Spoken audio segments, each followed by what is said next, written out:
আমি যখন মারা যাবো তখন আমার জানাজাটাও কেউ না কেউ পড়বে। তাহলে আমাদের এই পৃথিবীর জীবনটা হচ্ছে ক্ষণস্থায়ী, কখন আমরা বেঁচে থাকবো বা কখন আমরা চলে যাবো এটা আমরা অ্যাকচুয়ালি বলতে পারি না। তো এই হয়তো আছি, এই হয়তো নাই, এই এখন আমি তোমাদের সাথে কথা বলছি, কিছুক্ষণ পরে হয়তো আমি মারা যাব। তো কোনো ভরসা নেই, সেক্ষেত্রে আমাদের উচিত সবসময় ভালো থাকা, হালাল পথে চলা, সৎ খাবার মানে সৎ পথে চলা, হালাল খাবারটা খাওয়া, বাবা মাকে সম্মান করা, তাদের কথা মতো চলা। আর ইসলামে যে নিয়ম বা রুলসগুলো বলা হয়েছে, যেভাবে চলতে বলা হয়েছে সেভাবে জীবন পরিচালনা করা, এটা আমাদের জন্য খুবই দরকার, উপযোগী। বর্তমান যে সিচুয়েশন আমরা ফেস করতেছি, এই যে আমি এখন ঢাকাতে আছি, ভীষণ বাজে একটা অবস্থা। এত যে ক্রাইসিস, এত যে সমস্যা, বলার মতো না। একটার পর একটা এক্সটেন্ড হতেই যাচ্ছে, একটার পর একটা এক্সটেন্ড হতে হচ্ছে, তো হচ্ছেই, কোনো নেই। কারণ এখন অ্যাকচুয়ালি কেউ কাউকে সম্মান করে না, ছোটরা বড়দের সম্মান করে না, বড়রা ছোটদের সম্মান করে না, যার কারণে এই যে সিচুয়েশনটা আসছে। এই যে ইন্টারনেট ছেলে মেয়ে গিয়ে বড় ভাইদের যে মারামারি, বড় ভাইদের কলেজে গিয়ে সেই যে অবস্থা বাজে যা করে আসছে। তো তারা এখন সিনিয়ররা, এখন বড় যে আছে, বড় ভাইরা আবার ছোট ভাইদের কলেজে গিয়ে প্রচুর ঝামেলা করে আসছে। আচ্ছা ভাই, চলে যাই, ঘুমাবো। ভালো থাকেন, আবার দেখা হবে ইনশাল্লাহ।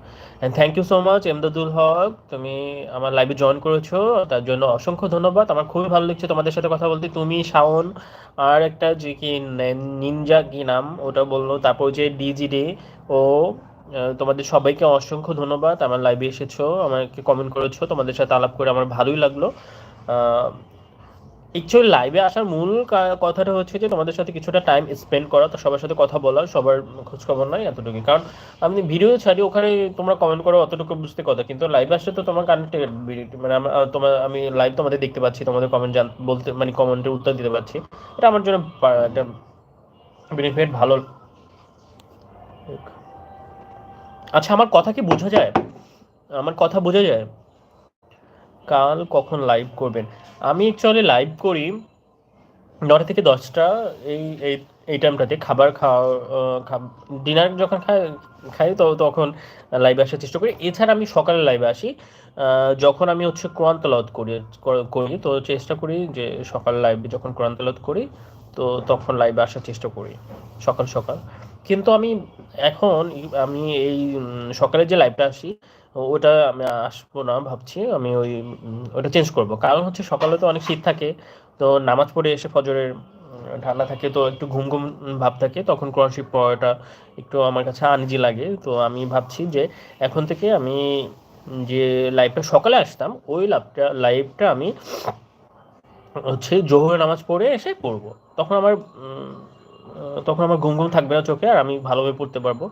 আর আমি কোরআন তেলাওয়াতটা চেষ্টা করি হচ্ছে অর্থ সহকারে পড়া।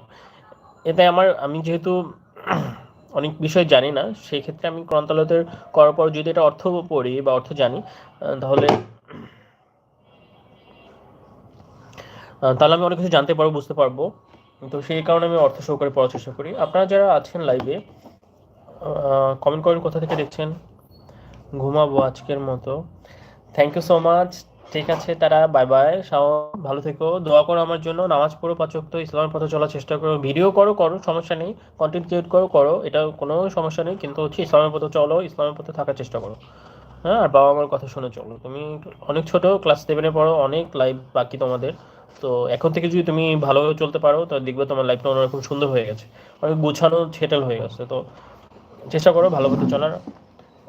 ঠিক আছে, চলে যাও। গুড নাইট, আজকের মতো তোমাকে বাই। আল্লাহ হাফেজ। আপনারা যারা দেখছেন সবাই আমাকে কমেন্ট করেন, আপনাদের সাথে কথা বলি। আমার তো খাওয়া শেষ হয়ে গেছে।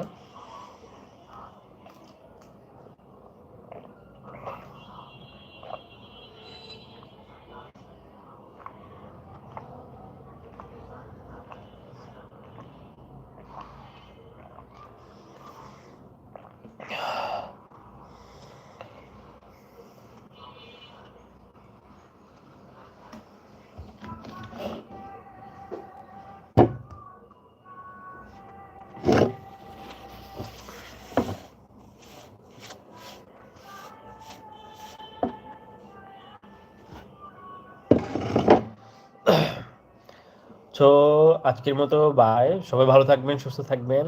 থ্যাংক ইউ সো মাচ আমার লাইভে জয়েন করার জন্য।